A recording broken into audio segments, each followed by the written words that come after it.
కోసం నువ్వు తిరిగి ఇచ్చేదేంటి? నీ మూలాలు ఎక్కడున్నాయి? నేనేం చేయగలను తాతయ్య?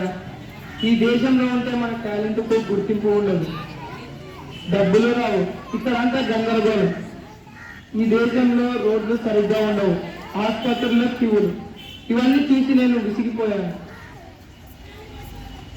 అజయ్, సమస్యలు అందరికీ కనిపిస్తాయి, కానీ పరిష్కారాన్ని ఆలోచించేవాడే అసలనే యువకుడు.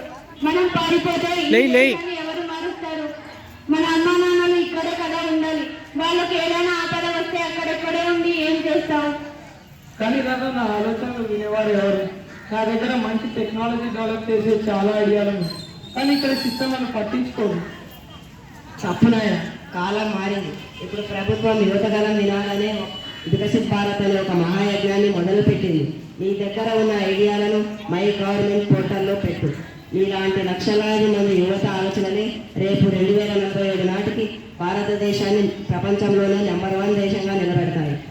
అజయ్, ఒకసారి ఆలోచించు. స్వాతంత్ర సమరయోధులు మనకెందుకులే అని అనుకుని ఉంటే ఈ రోజు మనం ఇలా స్వేచ్ఛగా ఉండేవాళ్ళమా? 2047 నాటికి మన భారతదేశం ఎలా ఉండాలో నిర్ణయించే శక్తి మన చేతుల్లోనే ఉంది. నువ్వు వెళ్ళిపోతే నీ మేధస్సు వేరే దేశానికి లాభం చేకూరుస్తుంది, కానీ ఇక్కడ ఉండే మన దేశ ఉన్నతికి ఉపయోగపడుతుంది.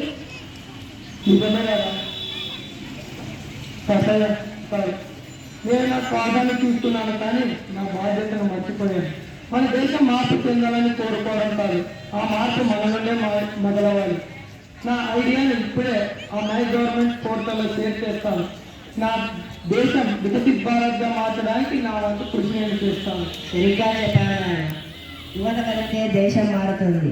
2047 నాటి భారతం మీ కళ్ళల్లో. సౌజన్య తర్వాత 1 నెల తర్వాత అని చెప్పి తాతయ్య, మీరు చెప్పినట్టుగానే నేను అమెరికాకు వెళ్ళడం లేదు.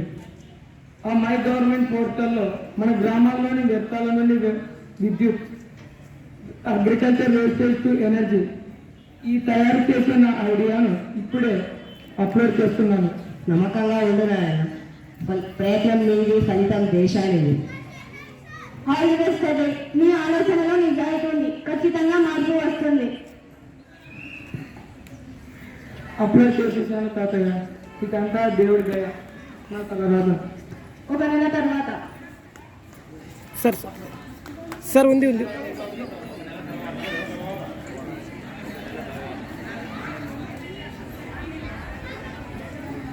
అజయ్, నీ ఫోన్ చూడు, నీకు మెయిల్ వచ్చింది, చూసావా?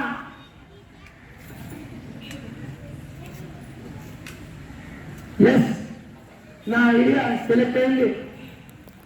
వికసిత్ భారత్ యువశక్తి కింద నా ఐడియాను పైలట్ రన్ కోసం ఎంపిక చేశారు. నా దేశం దగ్గర. అజయ్ ఇటు రా.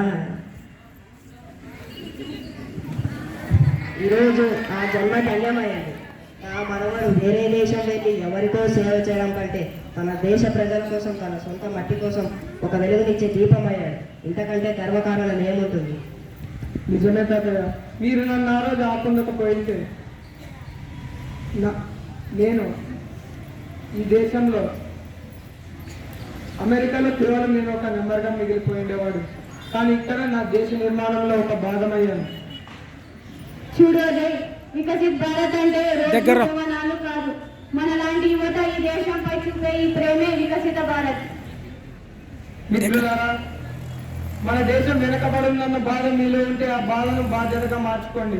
మీకు వచ్చే చిన్న ఆలోచన కూడా మై గవర్నమెంట్ పోర్టల్ ద్వారా షేర్ చేయండి. మన దేశ భవిష్యత్తును మార్చగలరు.